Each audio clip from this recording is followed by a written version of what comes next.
Bom dia, boa tarde, boa noite, a hora que vocês estiverem nos assistindo. É uma satisfação a gente continuar com essas aulas do curso de Espiritismo. E nós hoje vamos prosseguir com o nosso estudo do Livro dos Espíritos. Conforme já comentamos, esse curso só dá uma ideia do que é o Espiritismo, do que é o Livro dos Espíritos. Se quiserem mais aprofundamento, tem que procurar um curso, né? Um curso formal, tem que ler mais, ler o Livro dos Espíritos, mas, de qualquer maneira, o nosso intuito justamente é que as pessoas possam, mesmo de casa, ter uma ideia do que é a doutrina espírita, essa doutrina que nos auxilia tanto, que nos joga luzes de entendimento, compreensão e principalmente de aceitação da vontade de Deus, porque tudo tem um porquê, tudo tem um para quê. Para isso nós estamos aqui, para evoluirmos, para aprendermos. Então tudo nessa vida é feito de acordo com a vontade de Deus para o nosso bem, para o nosso aperfeiçoamento. E é isso que a doutrina sempre nos traz. Então, na aula de hoje, nós vamos ver as questões de número 400 a 584 de O Livro dos Espíritos. E eu vou colocar aqui o nosso PowerPoint para gente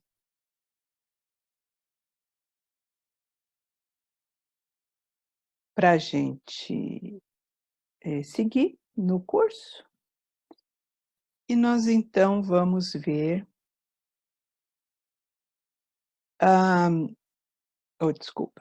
a parte da emancipação da alma. Quando o nosso espírito se desprende, né, do nosso corpo físico e o que acontece, e também a ação dos espíritos ou dos desencarnados no nosso mundo aqui, no mundo físico, né, no mundo corporal, como que eles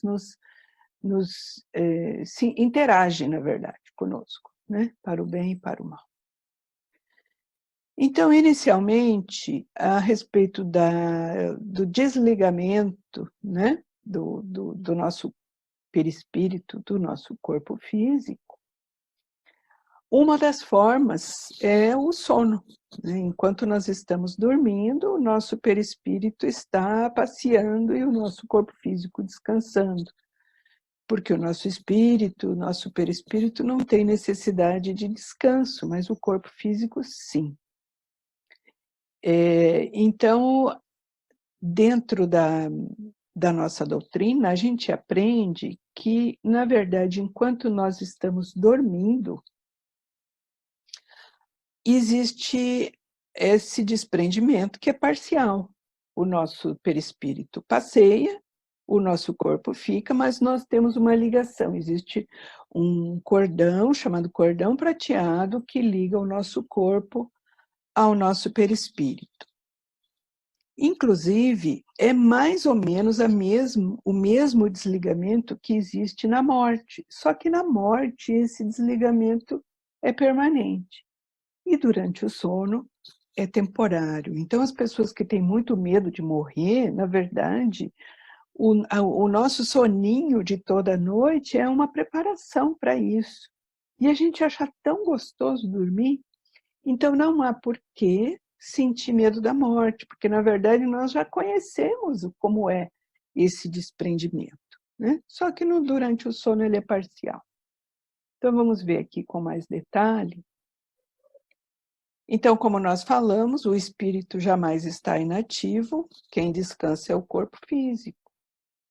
E durante o sono afrouxam-se os laços que prendem o espírito ao corpo e ele entra em relação mais direta com os outros espíritos. E aí a gente tem os sonhos. Então, existem basicamente dois tipos de sonho. Existem os sonhos que são fantasiosos, né? Que são descargas, né? Energéticas daquilo que nós vivemos, daquilo que nós vamos viver.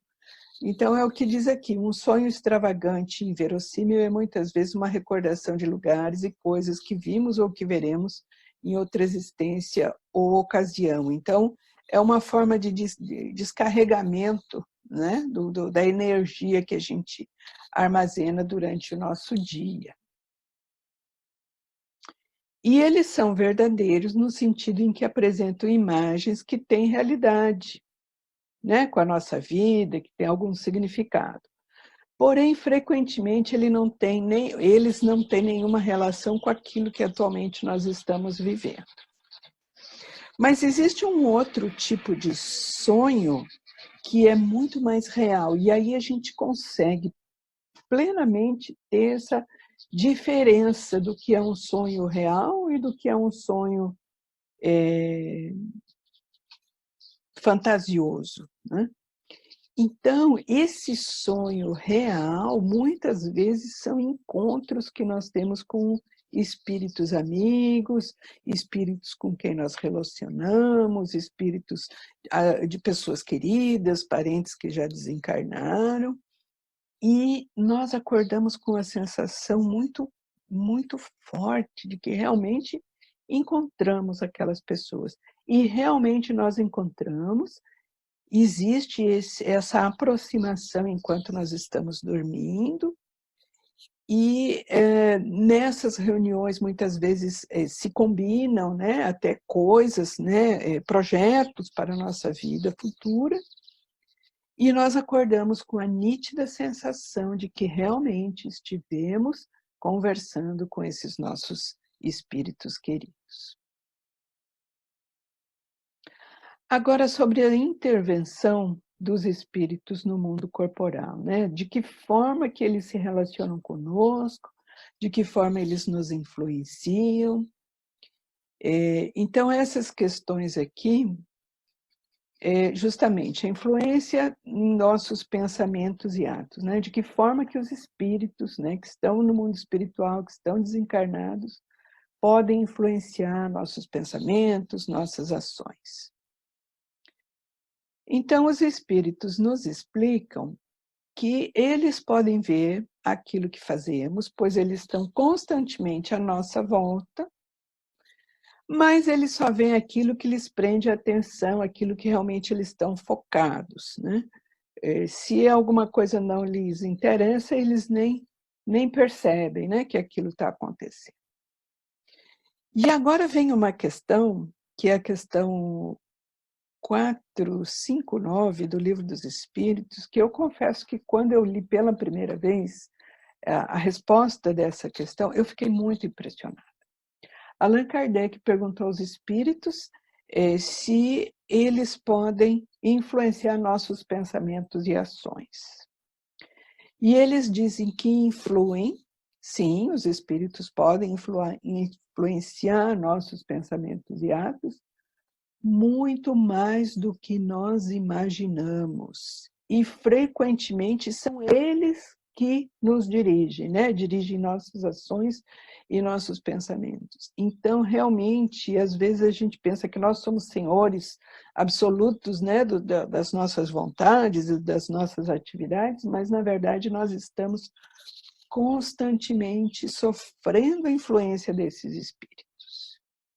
E aí é que entra a importância de nós estarmos sintonizados ao bem, em termos de atividade, em termos de pensamento, os filmes que nós assistimos na televisão, as notícias que nós focamos, os assuntos que nós temos com as nossas pessoas amigas. Isso vai fazer com que nós estejamos vibrando numa determinada sintonia. Então, se a gente está na sintonia do bem, nós vamos atrair os espíritos do bem. E se nós estamos na sintonia inferiorizada, sintonia ligada à violência, ligada a crime, né? Esses programas de televisão, essas coisas que enfatizam, né, esse lado menos feliz da criatura humana, nós vamos atrair esses espíritos, né? Então, na verdade, eles influenciam, mas eles são atraídos pelo nosso pensamento. Então, nós somos responsáveis também por essa influência que eles atuam sobre nós, porque nós atraímos essas criaturas. Então, mais uma vez, eu friso a importância do pensamento no bem, pensamento positivo, pensamento em coisas boas e ações, né? Ações, conversas, programas de televisão, coisas na internet, né? Vamos sintonizar nas coisas superiores, nas coisas boas, né? Não estou dizendo para a gente ignorar tudo de mal que acontece no mundo, não é isso. É o foco da nossa atividade mental, que isso aí é que vai realmente direcionar e dirigir a nossa vida e as influências que nós atraímos. Muitas vezes, os nossos pensamentos estão misturados com o pensamento dos espíritos que estão ao nosso redor. Às vezes a gente tem ideias opostas. Ah, será que eu faço tal coisa? Não, eu vou fazer tal coisa. E aí, mais uma vez, a importância da gente estar bem sintonizado. Porque isso significa que aquelas ideias que vêm para nós como intuição, né, de coisas para fazer, vêm de espíritos que querem nos ajudar. Então, se nós estivermos sintonizados no bem, vamos atrair espíritos do bem e eles vão nos intuir, né? Vão nos dar ideias para o bem, para a nossa melhora, para ajudar as pessoas que estão ao nosso redor. E é aquilo que eu falei, os espíritos que procuram arrastar para o mal querem nos fazer sofrer, né? Então, às vezes, eles têm algum problema com a gente, né? De uma encarnação anterior, alguma coisa que foi feita que eles não gostaram, e eles podem querer nos arrastar para o sofrimento. Mas eles só se apegam aos encarnados que os atraem com seus pensamentos e desejos, né? Aquilo que a gente já acabou de dizer. E aí, como se livrar disso? Muito simples. Podemos neutralizar a influência dos maus espíritos praticando o bem e pondo em Deus toda a nossa confiança, né? Se a gente praticar o bem, fizer a caridade, tiver nosso espírito vibrando sempre em pensamentos superiores, o pessoalzinho que quer o nosso mal não vai conseguir nos atingir. E interessante, olha só, gente, a nenhum espírito é dada a missão de praticar o mal. Aquele que o faz é por conta própria, sujeitando-se, portanto, às consequências. Então, não adianta querer dizer, não, mas é mais forte que eu, vem aquele pensamento e eu acabo fazendo. Não.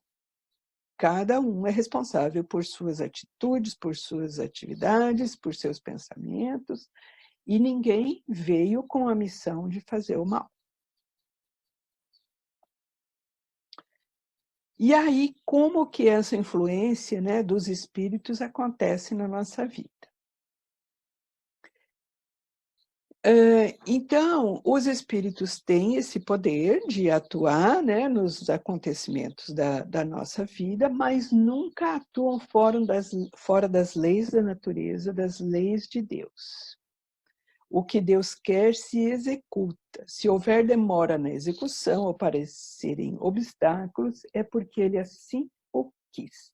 Então, algumas pessoas têm que passar por determinados acontecimentos na sua vida, porque isso está na lei, né, em função do merecimento, em função de acontecimentos pretéritos. Espíritos levianos costumam se aproximar de nós para nos causar transtornos e são provas para testar nossa paciência. A gente costuma dizer que, principalmente no início, quando a pessoa começa a frequentar o centro espírita, começa a participar de estudos, né, como esse que nós estamos fazendo agora, a pessoa começa a assistir palestras, né, sobre essa questão espiritual, muitas vezes acontecem pequenos, pequenos acontecimentos na vida, ali na hora, no cotidiano, para evitar, para impedir que a pessoa participe, que a pessoa venha no centro espírita, que a pessoa assista determinada palestra. Então, por exemplo, às vezes a pessoa, na hora de sair, não acha a chave do carro, ou na hora de sair, toca o telefone, ou na hora de sair, vem alguém com algum problema para a pessoa resolver. Então, fiquem atentos. Fiquem ligados, né? Por que está acontecendo aquilo? Então, muitas vezes, são espíritos que se beneficiam daquele nosso sistema mental que os atrai, e eles não querem que a gente tome conhecimento de que é possível mudar essa situação. Eles não querem que a gente perceba que existe esse mecanismo, porque assim eles teriam menos poder sobre nós. Então, como eu disse, principalmente quando a pessoa está começando a participar de reuniões espíritas, de palestras, eles costumam fazer esse tipo de pregar essas peças, né? Depois, à medida que a gente vai ficando mais firme, né, nas nossas atividades, nos nossos estudos, eles acabam percebendo que inútil, né, tentar fazer esses truques, porque a gente já vai estar mais preparado. Então, isso vai deixar de acontecer com o tempo, né? Então, se algum de vocês tem sentido isso, persevere, continue firme, esteja atento, né? E não caia nessas pequenas armadilhas para desestruturar, para deixar a pessoa nervosa, e aí a pessoa chega e fala assim, eu vinha no curso, mas aconteceu tal coisa. Eu vinha na palestra, mas aconteceu tal coisa, tá? Fiquem atentos. Os bons espíritos não têm um poder supremo total de nos afastar do mal, das doenças, das coisas que nos prejudicam, e de nos favorecer a prosperidade, que tudo vai dar certo, que o negócio vai ser maravilhoso, que o emprego vai ser uma beleza. Por quê? Porque há males que estão nos decretos de Deus. Então, algumas situações adversas, algumas doenças, alguns problemas de família, existem porque nós precisamos passar por elas. São fases que nos ajudam a amadurecer, a aprender. E se a gente não passar por isso agora, vai ter que passar mais para frente. É como uma lição que ainda não foi aprendida. Então, nem tudo os espíritos têm o poder de nos livrar. Porém, eles podem amenizar os nossos sofrimentos, nos intuindo paciência, resignação, coragem, esperança, fé no futuro, fé em Deus, de que tudo isso existe por algum motivo, e esse motivo é bom e esse motivo é justo. Então, é uma forma de nós nos resignarmos e aceitarmos melhor. Então, não é que o sofrimento vai deixar de existir, os problemas, né, as adversidades, mas o nosso olhar para esses problemas é que vai mudar. E isso, acreditem, vai fazer toda a diferença em como nós estamos sentindo, como nós estamos levando a nossa vida. Faz toda a diferença. Continuando aqui, sobre essa questão do que nós devemos passar, são duas perguntas que Allan Kardec fez aos espíritos aqui, e eu, dessa vez, fiz questão de colocar exatamente a pergunta como foi feita e também a resposta dos espíritos, né? Eu não resumi como nas outras perguntas, porque é importante, né, a gente refletir sobre isso aí. Então, o Allan Kardec fez a seguinte pergunta, ele deu um exemplo. Um homem tem que morrer, né? Então já está escrito na lei que ele precisa morrer naquela ocasião. Ele sobe numa escada, a escada quebra e ele realmente morre. E aí Allan Kardec pergunta, foram os espíritos que fizeram a escada se quebrar para que o destino se cumprisse? E a resposta é a seguinte, a escada se quebrou porque estava podre ou era muito fraca, né, para o peso daquele homem.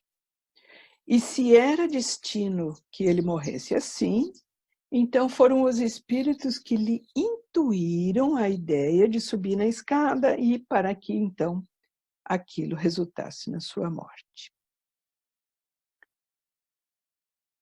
A segunda pergunta. Um homem tem que morrer fulminado por um raio.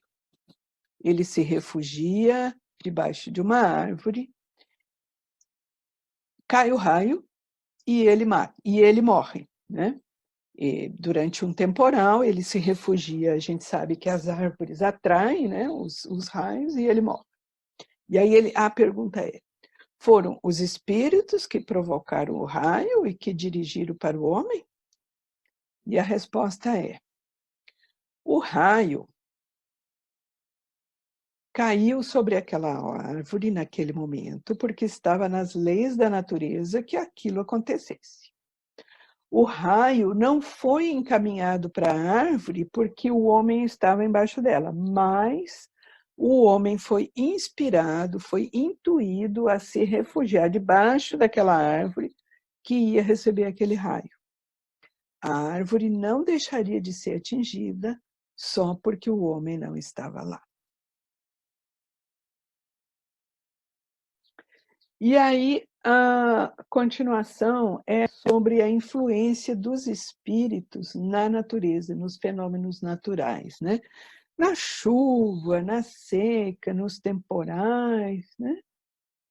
Existe influência? Ou é só a natureza se manifestando? Olha o que os espíritos responderam. Todos os fenômenos da natureza têm uma razão de ser, e nada acontece sem a permissão de Deus. Mas Deus não exerce ação diretamente sobre a matéria. Para isso existem auxiliares em todos os mundos. Então existem espíritos que auxiliam Deus a executar as suas vontades.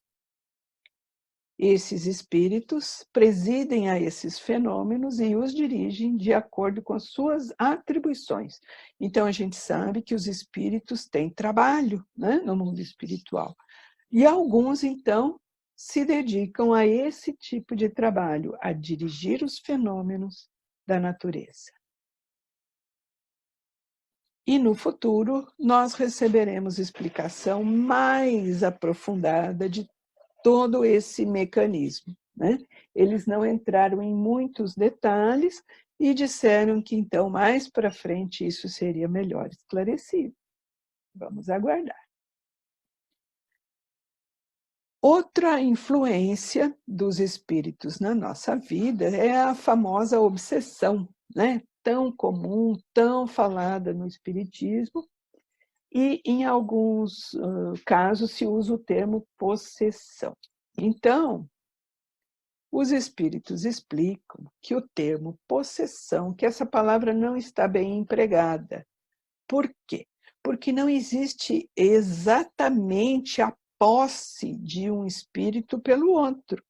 Porque o espírito desencarnado, ele não pode entrar no corpo do encarnado como se entra numa casa e põe o morador para fora. Porque o espírito continua ligado, né? O encarnado continua ligado ao seu espírito. Então, não existe propriamente uma possessão. O que existe é uma identificação, uma afinidade tão grande, uma ligação entre aqueles dois, né, o espírito e o encarnado, cujos defeitos e qualidades têm afinidade a fim de atuar conjuntamente. Então, todas essas obsessões que a gente ouve dizer, né, que tem um espírito, em outras religiões isso é chamado de encosto, né? No espiritismo nós não usamos esse termo, apesar de ele ter essa significação, usamos o termo obsessão. Então, são espíritos que estão lá desencarnados no mundo espiritual e querem prejudicar determinado encarnado, então ficam ligados a ele energeticamente por afinidade. Então, é mais um motivo para a gente frisar que nós devemos agir no bem, fazer a caridade, pensar no bem, nos sintonizarmos com o bem, porque isso vai justamente ajudar a diminuir essa influência, né, daqueles espíritos que querem nos prejudicar. Porque um obsessor, ele nos prejudica. Às vezes até, ele pode estar até bem intencionado, né? Existem obsessões que são feitas por excesso de apego, de amor e tal. São raras, mas existem também. E lembrando sempre que é o encarnado que atua conforme o seu próprio desejo sobre a matéria. Então, por mais que nós estejamos sob o efeito, né, de determinado espírito, a pessoa sempre tem o seu livre-arbítrio e atua como quer. Claro que existe toda essa influência, mas como a gente já comentou, isso tem a ver com afinidade, com atração.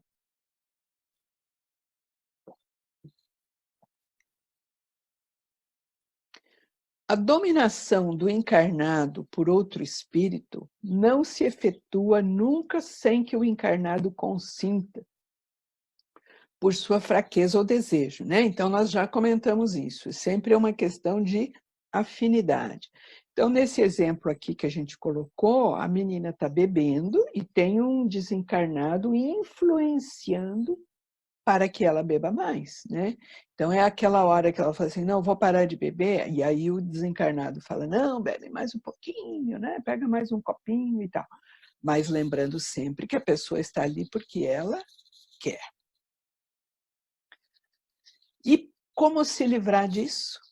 A prece é um poderoso auxílio para a cura dessa e de outras obsessões.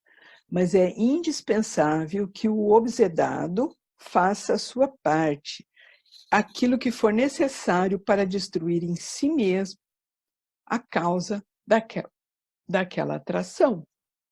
Então, a oração ajuda, mas aquilo que a gente falou, viver no bem, fazer a caridade, falar coisas boas, né? Sintonizar coisas boas. Então, por exemplo, nesse caso aqui da menina que está bebendo, se ela já sabe, ela ou ele já sabe que tem um probleminha com a bebida, para que vai no boteco? As pessoas vão no boteco para beber. Pode até dizer, não, eu vou para conversar com meus amigos, mas pode conversar com os amigos em outro ambiente, né? Então, temos que ter atitudes que nos ajudem, né? Temos que ter firmeza, oração, claro, pedir auxílio, com certeza, né? Mas uma vontade firme. Outra forma de influência dos espíritos é na forma de anjo da guarda. Olha que beleza! Todos nós temos anjo da guarda. Todos nós temos alguém que se preocupa com a gente, que está ali ao nosso lado, nos intuindo bons pensamentos. Então, o que é o anjo da guarda, o espírito protetor? Na verdade, não importa o nome que se dê. Ele é um bom gênio, um bom espírito que está ligado particularmente ao encarnado para protegê-lo. E é sempre de natureza superior com relação a quem ele está protegendo, né? Não precisa ser um espírito de luz puro, né? Basta ser um pouquinho melhor do que nós, ele já tem condição de nos proteger. E ele se dedica ao protegido na vida espiritual, E às vezes até por várias existências corpóreas, muitas vezes ele nos acompanha, né, durante várias encarnações. E ele pode também estar a serviço de outros indivíduos, protegendo outros indivíduos, porém menos exclusivamente. E ele nem sempre, né, não fica 24 horas junto conosco, mas não nos perde de vista, né? É mais ou menos como aquela criança que a gente está ali no parquinho, está cuidando, e tem hora que a gente deixa a criancinha dar uma voltinha, né, para ela explorar melhor o ambiente, mas a gente está sempre de olho. Quando protegido, olha que interessante, quando o protegido, quer dizer, o encarnado que está sendo protegido, se mostra rebelde e insiste em fazer más ações, o protetor, o anjo de guarda se afasta, tipo, puxa vida, né, ele não me ouve, mas não abandona completamente. É mais ou menos assim, quer fazer bobagem? Tá bom, vai lá, faz suas bobagens. Só que quando a gente fala, ai, me ajuda, ele volta. Né? Ele não fica com melindre, você não quis, agora se rala. Não, é só chamar que ele vem. Então, ele nunca nos abandona completamente e sempre se faz ouvir quando a gente pede e sempre volta quando é chamado. Existe até um texto na Revista Espírita que comenta, acho que é um texto, se não me engano, de São Luís, que comenta que nós, encarnados, não temos noção do quanto nós poderíamos ser mais ajudados se nós usássemos mais vezes esse recurso de solicitar ao nosso anjo de guarda que nos ajude. Então, muitas vezes a gente se esquece desse recurso que nós temos, que ele é um intermediário entre Deus e a nossa vida cotidiana. Vamos solicitar, vamos orar para Ele, vamos pedir que Ele nos proteja, que com certeza aquelas boas intuições, aquelas boas ideias de fazermos o bem, é Ele que coloca na nossa frente. E vamos ver agora, então, o que são os pressentimentos. Justamente os pressentimentos ou intuições são conselhos íntimos e ocultos que um espírito do bem, que nos quer bem, se faz ouvir pela voz da nossa consciência. Então, é aquela voz nos intuindo coisas boas lá no fundo da nossa consciência. Muitas vezes é o nosso próprio anjo de guarda que nos está mandando aquela mensagem. Porém, nós muitas vezes estamos descuidados, não estamos ligados naquelas boas influências e não damos ouvido. Aquilo passa, a gente não se liga e às vezes até ele se usa de pessoas amigas, de pessoas próximas para nos dar aquele conselho que a gente não ouviu. Então é o que às vezes acontece. A gente está numa dúvida, não sabe o que fazer, de repente encontra um amigo e aquele amigo nos dá uma boa ideia. Muitas vezes, então, é o anjo de guarda que não conseguiu com que a gente se ligasse no conselho que ele deu na nossa cabeça, aí ele vai no nosso amigo e o nosso amigo nos dá uma ideia boa, nos traz uma chave, né? Uma solução para aquele problema.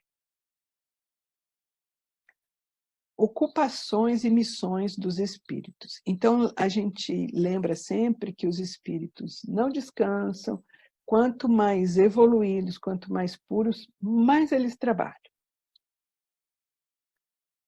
Então, os espíritos colaboram na harmonia do universo e executam as vontades de Deus.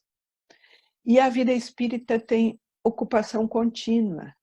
Mas isso não é penoso, isso não cansa como na Terra, porque não há fadiga, não há cansaço corporal, nem angústias pelas necessidades, né? Aquela coisa do quem vai pagar o aluguel, como vou pagar o aluguel, como vou pagar a conta, e etc, etc.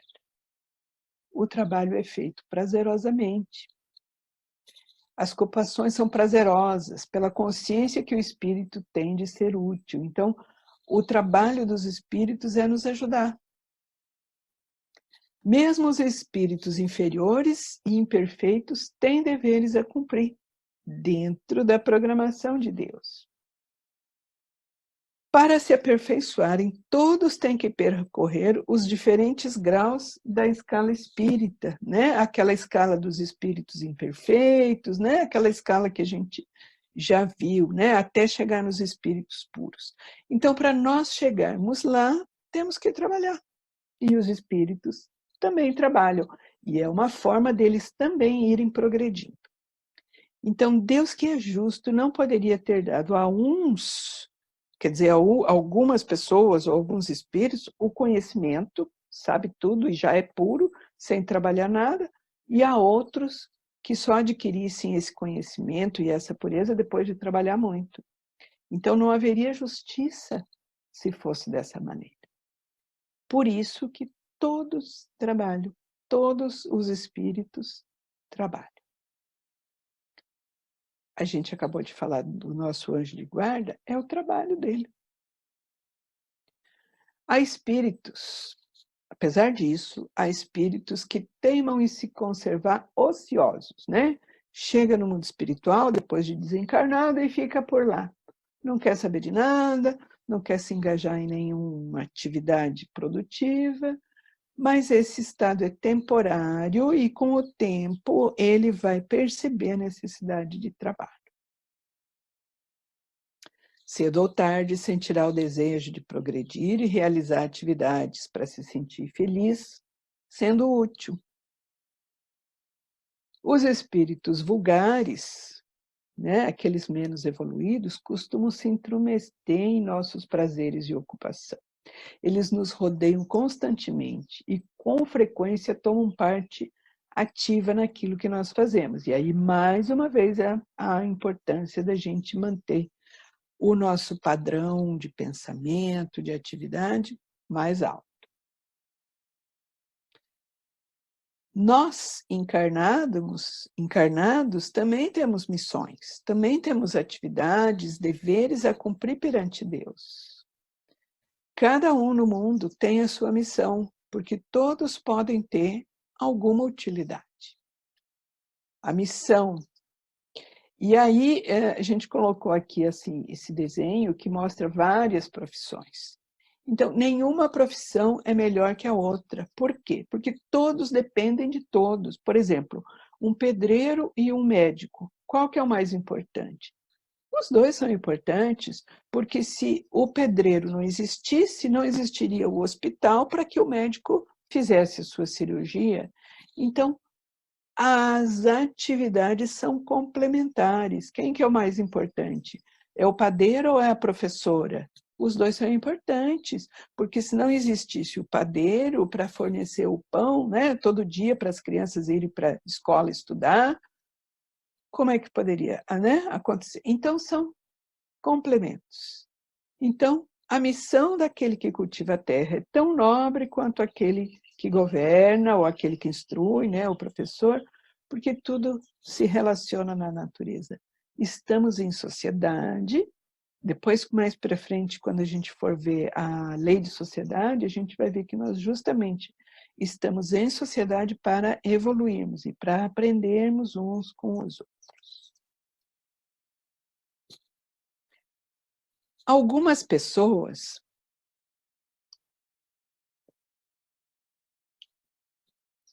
têm importantes missões, têm missões mais importantes que os demais, missões mais elevadas, né? Nesse caso, eles nem sempre têm uma noção muito clara de qual é a sua missão, mas eles sentem uma intuição, um objetivo, uma vontade de realizar determinadas tarefas, né? A gente colocou aqui o exemplo da doutora Zilda Arnes, desculpa. Então, as pessoas que trazem missões importantes quase sempre a ignoram, né, como a gente falou, mas têm um vago objetivo na vida. E Deus vai colocando no caminho justamente aqueles elementos para que ela realize aquela missão. Obviamente, a pessoa tem que fazer a sua parte, né? E pode-se reconhecer na Terra, né? Desculpa, gente. Pode-se reconhecer na Terra uma pessoa que tem uma determinada missão justamente pelas grandes coisas que ela faz ou que fez e pelo progresso que ela promove ou incentiva nos seus semelhantes. E o exemplo dela, Zilda Arnes, acho que é perfeito aqui nesse caso, né? Uma pessoa que construiu tanto, né? A pastoral da infância foi um trabalho maravilhoso que repercute até hoje, né? Mesmo tantos anos depois da morte dela. Porém, infelizmente, existem alguns encarnados que os espíritos chamam aqui de pobres seres, né? Pobres coitados, que são dignos de compaixão. Por quê? Porque são inúteis e não fazem nada para ajudar os semelhantes. E, infelizmente, mais para frente, eles terão que expiar ou pagar por aquela voluntária inutilidade, por não serem úteis à sociedade de forma nenhuma, né? Infelizmente, existem essas pessoas que eles chamam aqui de pobres seres, né? A paternidade e a maternidade seriam missões? Os espíritos dizem que sim, que a paternidade e a maternidade são verdadeiras missões, né? Então, os pais, né, e as mães recebem aquela criança para ser tutelada, para ser ensinada, para ser dirigida para o caminho do bem. É essa a missão dos pais. Só que, às vezes, né, o filho envereda pelo caminho do mal. Nesse caso, se o filho vier a sucumbir por culpa dos pais, né, ou porque os pais foram desatenciosos, ou largaram o filho, não deram atenção, ou às vezes até o pai ensina mesmo o caminho do mal, infelizmente, né? Nesse caso, se o filho vier a sucumbir por culpa dos pais, os pais, então, depois terão que suportar os desgostos resultantes daquela queda dos filhos, partilharão do sofrimento dos filhos nesta ou na vida futura, porque não fizeram aquilo que estava ao seu alcance para que o filho enveredasse pelo caminho do bem. Mas isso, obviamente, se for culpa dos pais. Às vezes, os pais, por melhores que sejam, o filho é rebelde e envereda pelo caminho do mal. Nesse caso, se a culpa não for dos pais, eles não serão responsabilizados, porque fizeram tudo o que era possível, né, para que as coisas funcionassem bem, mas infelizmente não aconteceu. Então, nesse caso, quanto piores forem as propensões dos filhos, mais pesadas é a tarefa do pai. E maior o seu mérito, se ele conseguir desviar o filho do caminho do mal. Eram essas as questões que nós tínhamos para hoje, da doutrina dos espíritos, do livro dos espíritos. Espero que todos tenham aproveitado. Se tiverem dúvida, consultem o próprio livro dos espíritos. Estamos aqui também, se precisarem, né, consultar, podem mandar pergunta aí pelo Face, pelo YouTube. E que Deus nos acompanhe. Até a próxima aula. Fiquem com Deus. Muito obrigado. Um abraço no coração de todos.